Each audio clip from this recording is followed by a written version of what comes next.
চট্টগ্রামের এক দুর্গম গ্রামে ছিল পুরনো একটি ভাঙাবোদা বাড়ি, যাকে গ্রামের সবাই বড় বাড়ি বলে ডাকে। বাড়িটা একসময় ধনী জমিদারের ছিল, কিন্তু দশকের পর দশক ধরে মানুষ মারা, অদ্ভুত ঘটনা আর খুনের গল্প ঘিরেছিল। এখন সেখানে কেউ থাকত না। গ্রামের সালামি কিশোররা একদিন রাত 1টার সময় চ্যালেঞ্জ নিতে গেছিল বড় বাড়ির ভিতরে ঢুকতে।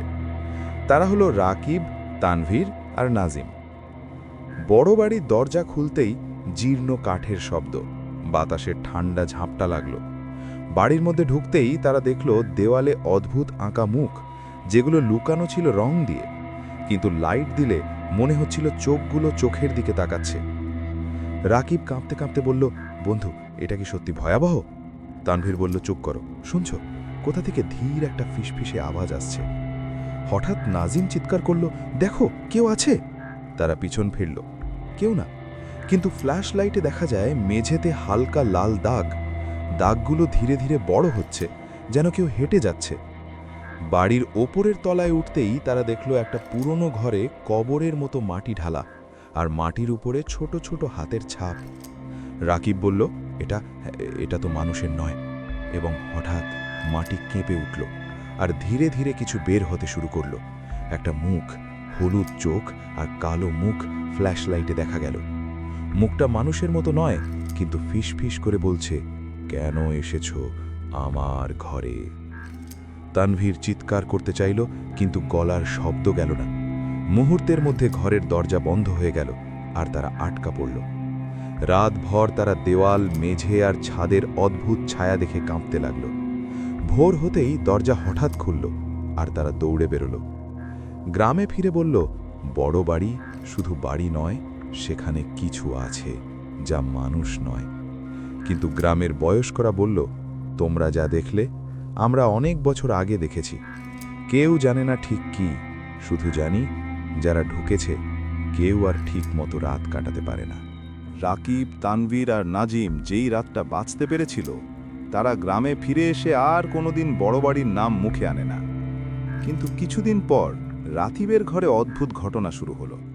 প্রথম রাতেই ঘুমের মধ্যে সে ফিসফিসে আওয়াজ শোনে, ফিরে এসো, আমার সঙ্গে খেলো। রাকিব চোখ খুলে দেখল ঘর খালি, শুধু দেয়ালে অদ্ভুত ছায়া নাচছে। পরের দিন সে দুই বন্ধুর সঙ্গে দেখা করতে গেল। তানভীর বলল, আমার ঘরেও রাতে কেউ দাঁড়িয়ে থাকলো মনে হচ্ছে। নাজিম মাথা নাড়ল, আমার ফোনে রেকর্ড আছে, রাতে কোনো অচেনা কণ্ঠ বলেছে, তোমরা পেছনে ফিরে যাচ্ছ। রাকিব বুঝল বড় বাড়ি শুধু শারীরিক নয়, মানসিকভাবেও তাড়া করছে। তারা সিদ্ধান্ত নিল একজন অভিজ্ঞ স্থানীয়কে নিয়ে আবার বাড়ি যাব। রাত হতেই তারা গ্রামে বুড়ো আলীকে নিয়ে গেল। বুড়ো আলী বলল, বাড়ি ঢোকার আগে জানো, কেউ যদি একবার ঢুকে তাকেও ছাড়ে না। ছায়া, আত্মা বা ভৌতিক শক্তি সবই আছে। তারা যখন বড় বাড়িতে ঢুকল, পানি ঝরার আওয়াজ শুনতে পেল, কিন্তু সেখানে কোনো পানির উৎস নেই। দেয়ালে আগে লাকা মুখগুলো আজ সত্যিকারের মানুষের মুখের মতো দেখাচ্ছে। হঠাৎ বাচ্চাদের কণ্ঠের ফিসফিস, আমাদের সঙ্গে খেলো, খেলো। বুড়ো আলী একটি লোহার চাবি বের করল, বলল, এই দরজা খুললেই যা ভিতরে আছে তা তোমাদের সঙ্গে থাকবে, সাবধান। তাদের সাহস নিয়ে দরজা খুলতেই মাটি কাঁপতে শুরু করল। ফ্ল্যাশ লাইটে দেখা গেল মাটি থেকে কালো ছায়া বের হচ্ছে। ছায়া ধীরে ধীরে একটি মানুষ আকৃতি নিল। মুখটা মৃত্যুর হাহাকার আর ভয়ের মিশ্রণ, চোখগুলো রক্তিম লাল। বুড়ো আলী গুনগুন করতে লাগল, তোমরা আসলে কি জানো, যারা একবার এখানে আসে তাদের ছায়া আর কখনো ছাড়ে না। হঠাৎ তানভীর চিৎকার করে পড়ল, আমার পেছনে কেউ আছে। রাকিব ঘুরে দেখল নাজিম আর বুড়ো আলী অদৃশ্য। সেখানে শুধু ছায়া নাচছে আর ফিসফিস করছে, তোমাদের সঙ্গে খেলবো, খেলবো। তাদের চোখে অন্ধকার কেমন চোখের দিকে তাকাচ্ছে, হৃদয়ে গায়ে কাঁটা দিয়ে যাচ্ছে। কিন্তু তারা একমাত্র আশা, রাত শেষ হোক, ভোর হোক। রাকিব, তানভীর আর বুড়ো আলী রাত থেকে ফিরে আসেনি। সেদিন রাতেই তারা বুঝেছিল বড় বাড়ির ছায়া তাদের কখনো ছাড়বে না। গ্রামের মানুষ জানত, রাতের 12টা-3টের মধ্যে যদি কেউ আবার বাড়িতে ঢোকে, ছায়া তার সঙ্গে মিশে যায়। রাকিব ঘুমের মধ্যে ফিসফিসে আওয়াজ শুনল, তোমরা আবার এসেছ, খেলবো। চোখ খুলল, ঘর খালি, শুধু দেয়ালের ছায়া নাচছে। ফ্ল্যাশলাইট না থাকা সত্ত্বেও এক অদ্ভুত আলো তার চোখে পড়ল, যেন কেউ দাঁড়িয়ে আছে। পরের রাতেই তারা সিদ্ধান্ত নিল একবার মুখোমুখি হওয়া ছাড়া উপায় নেই। তারা রাত 12টার পরে বড় বাড়ির ভিতরে ঢুকল। পানি ঝরার আওয়াজ, কিন্তু কোনো জল নেই। দেয়ালের মুখগুলো বাস্তব মানুষের মতো, এবং হঠাৎ ধোঁয়ার মধ্যে ছোট ছোট হাত বেরোল, যা তাদের দিকে এগোচ্ছে। বুড়ো আলী ফিসফিস করে বলল, এই হাতগুলো যারা একবার এখানে মারা গেছে তাদের ছায়া। তুমি যদি শত্রু না হও, তারা খেলার জন্য তাড়া করবে। হঠাৎ রাকিব দেখল তানভীর একদম অদ্ভুত অবস্থায়।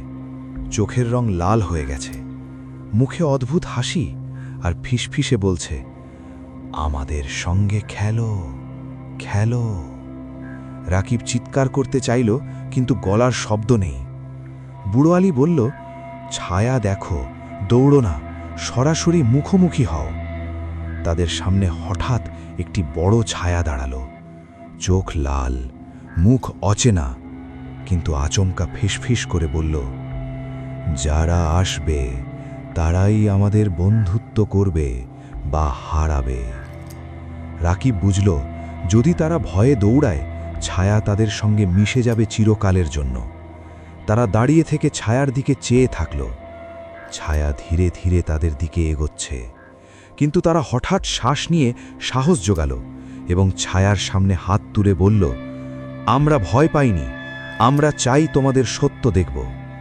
হঠাৎ ছায়া থেমে গেল, চোখের লাল আলো কমে গেল, ফিসফিসও থেমে গেল, এবং মাটি আর দেয়াল স্বাভাবিক দেখাতে লাগল।